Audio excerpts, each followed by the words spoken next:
நாங்கள் இவ்வளவு நிதி தருகிறோம், நீங்கள் என்ன தருகிறீர்கள் என்ற வாதமே தவறு என்று ஒன்றிய நிதியமைச்சர் நிர்மலா சீதாராமன் கூறியது பற்றி கருத்து தெரிவித்துள்ள அமைச்சர் சேகர் பாபு, நிதி ஒதுக்கீடு தொடர்பாக தமிழ்நாடு நிதியமைச்சர் தங்கம் தென்னரசுவுடன் வாதம் செய்ய தயாரா என்று சவால் விடுத்திருக்கிறார்.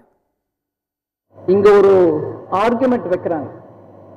தமிழ்நாட்டிலேருந்து வரி பணம் நாங்க தான் ஜாஸ்தி கொடுக்குறோம், நீங்க எங்களுக்கு கொடுக்கறது ₹1 7 பைசா கூட கொடுக்கலன்னு எங்க இருந்து அந்த நம்பர்லாம் வருதோ எனக்கு தெரியல. ஒரு ஜனரஞ்சகமா நாங்க இவ்வளவு பணம் கொடுக்குறோம், எங்களுக்கு என்ன கொடுக்குறீங்கன்ற அந்த கேட்கிற அந்த ஆர்குமெண்டே தப்பு.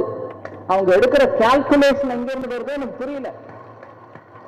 ஒரு விதமா கொஞ்சம் ஏளனமா சொல்லணும்னா, இங்க நிறைய பேர் இருக்காங்க, கோயம்புத்தூர்காரங்க, சென்னைக்காரங்க, நீங்க எல்லாம் இருக்கீங்க. கோயம்புத்தூரும் சென்னை தான் நாட்டுக்கு வரி கொடுக்கு, தமிழ்நாட்டுக்கு. அரியலூர்ல இருக்கிறவங்களோ கோவில்பட்டியில இருக்கிறவங்களோ கேட்கும், எங்களுக்கும் எங்க மேல என்ன செலவு பண்றீங்கன்னா, நீங்க 2 பேரும் சொல்லுவாங்க, நாங்க தான் கொடுக்குறோம், எங்களுக்கு தான் திருப்பி கொடுக்கணும். நீங்க கோவில்பட்டியை கேடு கேட்டா எனக்கு என்ன, அங்க செலவு பண்ணாதீங்கன்னு சொல்லணும்.